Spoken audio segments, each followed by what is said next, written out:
Ok, allora partiamo subito. Io sto utilizzando questo filato sfumato che per chi sta seguendo il progetto della coperta annuale è il filato di aprile. Comunque lascio il link in descrizione per chi volesse utilizzare lo stesso filato.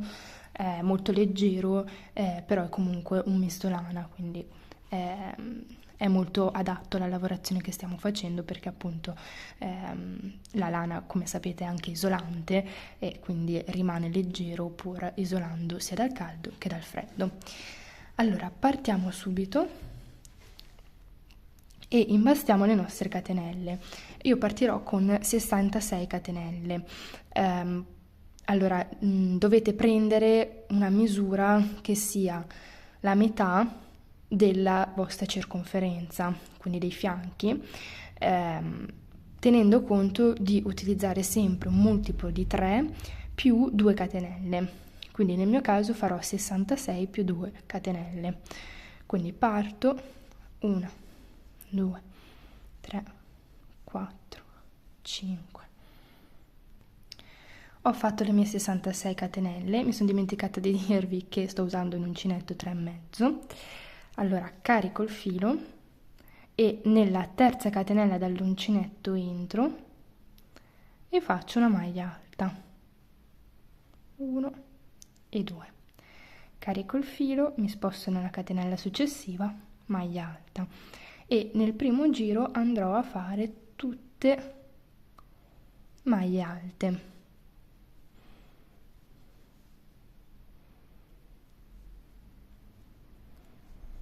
In questo modo.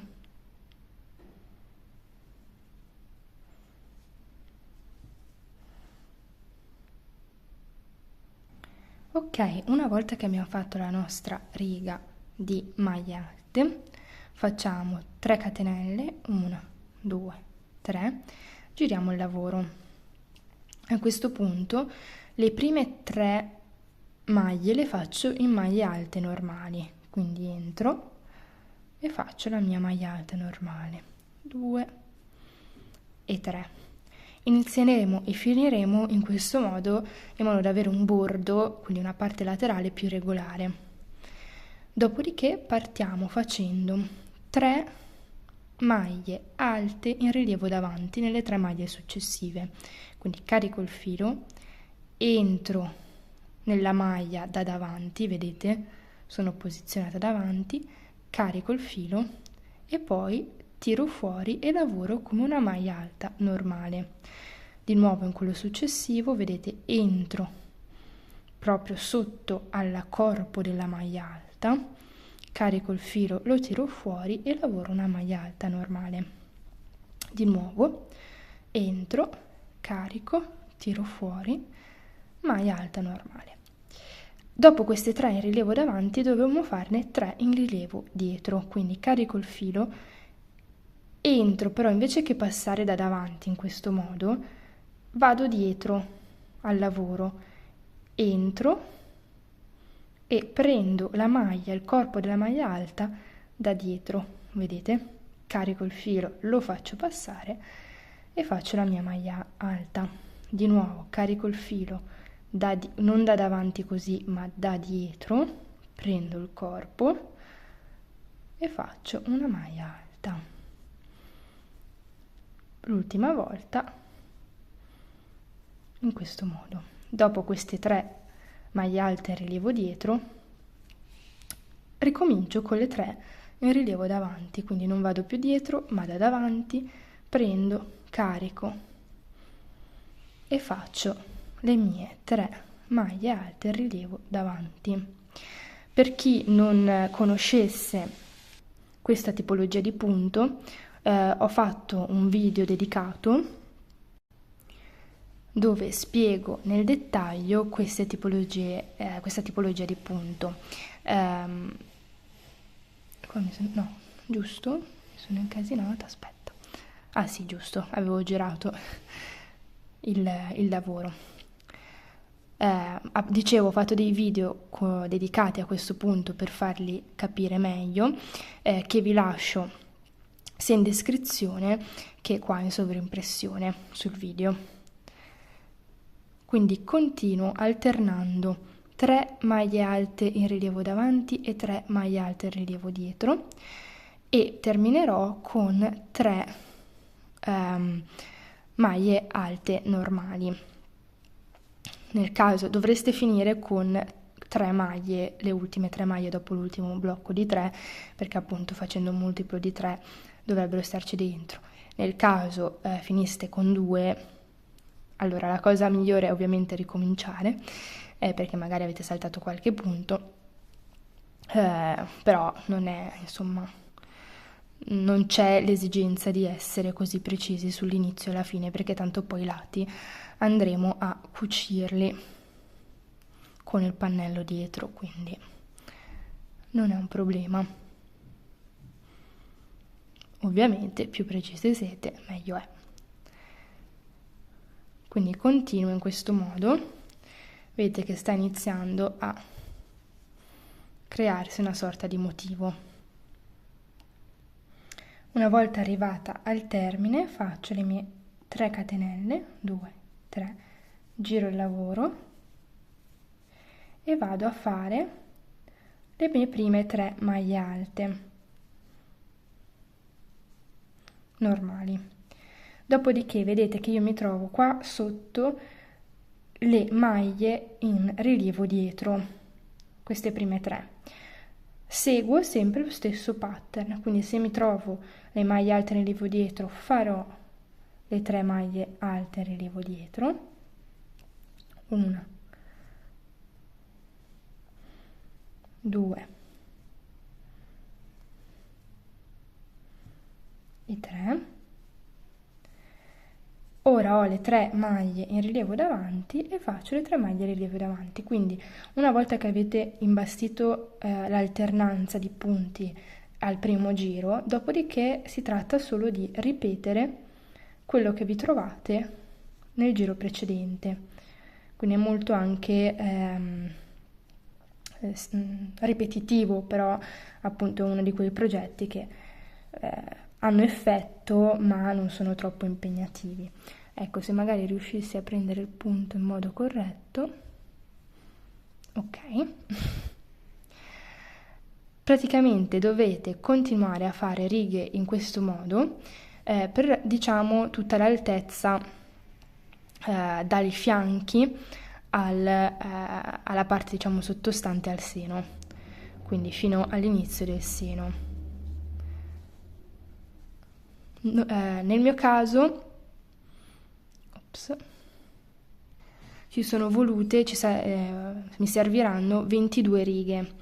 Tenete conto che questo tipo di punto tende, appena lavorato, ad essere molto stretto, quindi sembra, infatti se vedete questo qua sembra minuscolo, questo pezzettino che sarebbe la metà di un fianco, no? Sembra veramente piccolino, ve lo faccio vedere, però poi una volta tirato e stirato viene molto più largo. Pensate che questa base qua è la stessa di questa, vi faccio un piccolo spoiler, semplicemente che questa poi è stata stirata e quindi ha preso tutt'altra misura, quindi non preoccupatevi e tenete conto del fatto che appunto questo punto scusate il gioco di parole, tende all'inizio della lavorazione a essere molto stretto, poi dopo stirandolo si allarga molto, quindi non preoccupatevi se vi vedete, se lo vedete troppo ristretto, ecco, poi alla prima stiratura si appiattisce perfettamente. Quindi continuiamo così, quindi faccio la fine, faccio le ultime 3 maglie alte, poi torno su e ricomincio il giro fino all'altezza desiderata. Nel mio caso dovrò fare 22 righe. Ok, ho fatto le mie 22 righe, ripeto, come vedete, vi faccio vedere il confronto, poi le misure si allargano notevolmente, quindi non preoccupatevi se è stretto. Andiamo a individuare adesso la metà di questo pannello, quindi noi abbiamo 10 righe, fasce in rilievo. Quindi contiamo 5, 1, 2, 3, 4, 5, in questa qua, e 1, 2, 3, 4, 5, ok. Quindi qua individuiamo la metà. Abbiamo 3 maglie, quindi esattamente in quella centrale mettiamo il nostro segnapunti e iniziamo a fare il nostro triangolo del top, quindi della parte alta della canottiera. Semplicemente facciamo le nostre, metto un po' più a fuoco, 3 catenelle, giro il lavoro e lavoro principalmente normale, quindi faccio le mie 3 maglie alte iniziali, le mie 3 maglie alte in rilievo dietro e procedo in questo modo fino al segnapunto, come abbiamo lavorato fino adesso.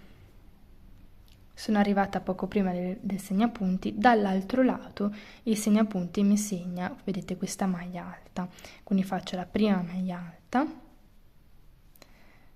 e la seconda e mi fermo qua. A questo punto inizio con le mie 3 catenelle, giro il lavoro e sempre dalla stessa parte, che è sempre la parte dal segnapunti, vado a fare una diminuzione. Quindi carico come per fare una maglia alta con rilievo dietro normale, ma chiudo solo le prime 2 asole. Dopodiché carico il filo, qua una maglia alta in rilievo davanti, la prendo come per fare una maglia alta in rilievo davanti normale, carico il filo, chiudo le 2 asole senza chiuderla tutta, carico e chiudo tutto in un unico punto. Dopodiché procedo la mia riga lavorandola normalmente, quindi la parte, diciamo, laterale esterna della canottiera deve sempre rimanere regolare, quindi non facciamo diminuzione e rimarrà dritta perché appunto è la parte delle ascelle sostanzialmente. Quindi procedo fino alla fine. Sono arrivata alla fine della riga, di nuovo 3 catenelle, giro il lavoro e riprendo la lavorazione normale, quindi le mie 3 maglie alte normali, poi incomincio la lavorazione in rilievo. Mi fermo, ok, questo blocco qua prima di questa diminuzione, così vi faccio rivedere come fare la diminuzione. Fino a quel punto lì lavoro normalmente come ho fatto fino adesso. Sono arrivata, vedete, al blocco prima della diminuzione, quindi qua le mie 3 maglie in rilievo dietro le faccio normalmente, tranne l'ultima, quindi ne faccio 2 tranne l'ultima. La cosa importante da ricordare è che le 3 catenelle che noi facciamo all'inizio non vanno contate nella diminuzione, quindi non è che io mi devo fermare 2 maglie prima e quindi che corrisponderebbero in questo caso a questa maglia a rilievo alto e al gruppo di 3 catenelle, ma una in più, che quindi è questa maglia a rilievo dietro, questa maglia a rilievo alta. Questa qua delle 3 catenelle è come se non esistesse, ce la dimentichiamo. Quindi faccio come per fare la mia maglia a rilievo dietro, ma chiudo solo 2 asole, carico il filo, faccio come per fare quella davanti, ma chiudo solo 2 asole, dopodiché con 3 asole sul filo carico e chiudo tutto in uno. Le 3 catenelle iniziali ce le proprio dimentichiamo. 1, 2, 3 catenelle, giro il lavoro e faccio un'altra diminuzione, quindi carico come per fare questa maglia a rilievo alta, chiudo solo 2 asole, entro in quella successiva e chiudo solo 2 asole, ho 3 asole sull'uncinetto, chiudo in un unico punto, dopodiché ricomincio a lavorare normalmente. Vedete che se io non calcolo queste 3 catenelle, al prossimo giro queste 2 in rilievo varranno come una perché ho solo punto, no? Quindi andranno unite anche loro. faccio un altro giro di andata fino a qua e ritorno fino alla diminuzione per farvelo vedere un'ultima volta. Ok, sono arrivata, ho fatto avanti e indietro e sono riarrivata al punto della diminuzione, che come vedete anche da dietro è composto da una maglia in rilievo più l'unione delle due precedenti, che però in realtà è un punto solo. Quindi cosa faccio? Carico il filo, faccio come per fare la mia maglia alta in rilievo e tiro fuori solo 2 asole, carico il filo, prendo dentro tutte e due, ovviamente lasciando sempre le 3 catenelle fuori perché proprio, cioè, non esistono per noi. Quindi vedete che io ho preso su dentro le 2 maglie che sono state unite in un unico punto nel giro precedente. Le prendo e faccio mia mezza chiusura di maglia alta, ho di nuovo le 3 rasole tutte insieme, chiudo tutto insieme, 3 catenelle, giro il lavoro. A questo punto ho le due, vedete, le 2 maglie in rilievo dietro da diminuire, quindi prendo, carico e chiudo solo 2, prendo la seconda, chiudo solo 2 e faccio la mia diminuzione, dopodiché ricomincio a lavorare normalmente e procedo in questo modo fino a che non ho, diciamo, avuto la mia lunghezza ideale. Tenete conto che ovviamente andrà proporzionato in base a quanto avete fatto largo questo pannello e poi verrà di conseguenza la chiusura. Ovviamente se fate un pannello più grande la metà sarà più grande, quindi ci metterete di più a diminuire e anche la proporzione del seno sarà correlata alla circonferenza. In ogni caso ve lo faccio vedere sul pannello già pronto. Dovrete continuare a fare questa operazione finché non avrete una parte superiore, un'attaccatura della canottiera di circa 5 cm, anche 4,5. Una volta fatti le due parti, diciamo, triangolari, andremo a fare un giro di rifinitura lungo tutto lo scollo a V.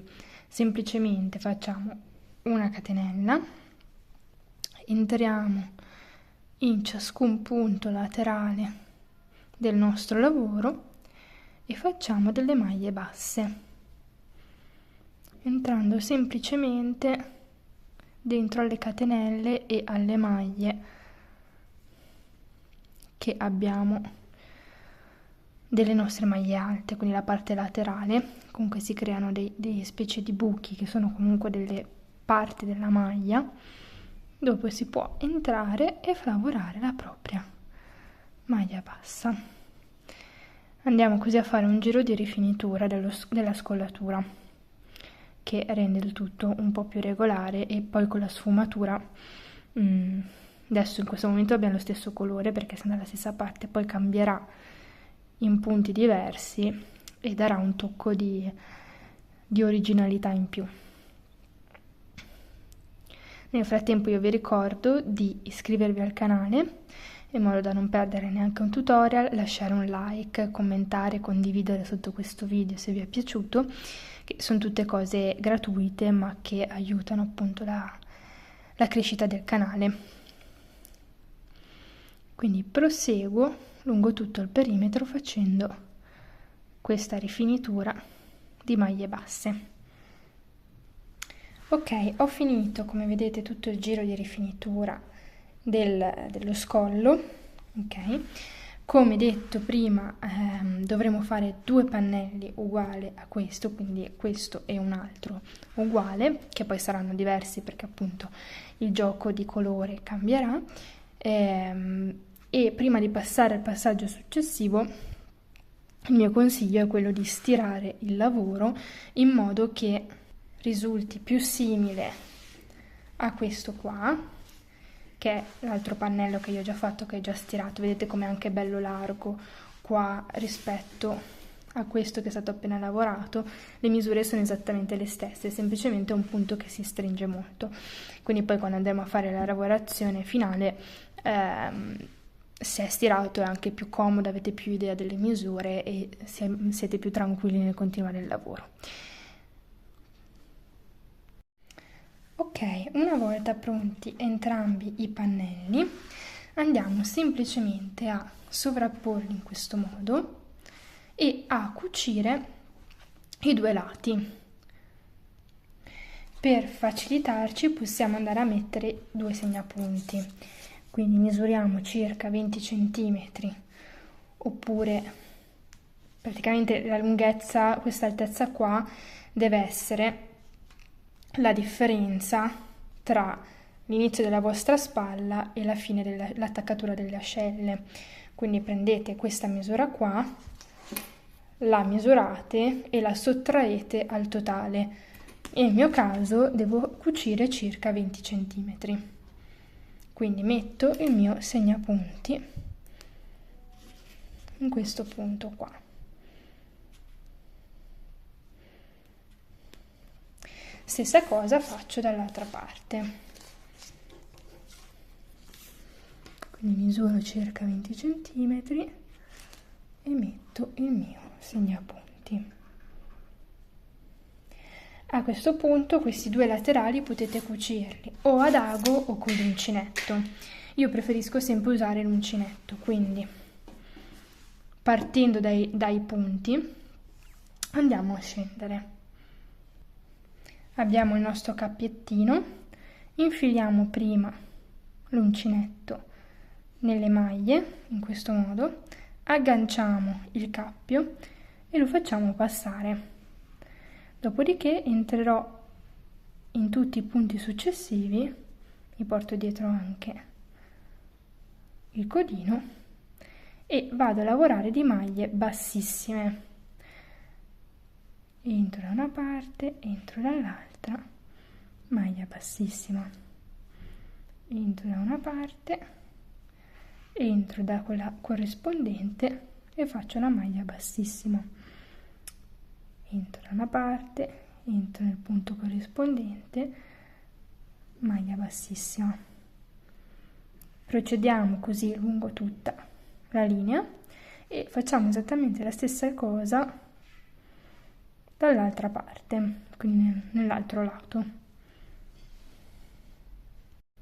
Ok, una volta che avete cucito le due maniche qua e i due laterali, possiamo girare il lavoro ed ecco qua la nostra canottierina. Come sempre vi ringrazio di avermi seguito. Vi ricordo di iscrivervi al canale, di lasciare un like e di commentare. Grazie e ciao!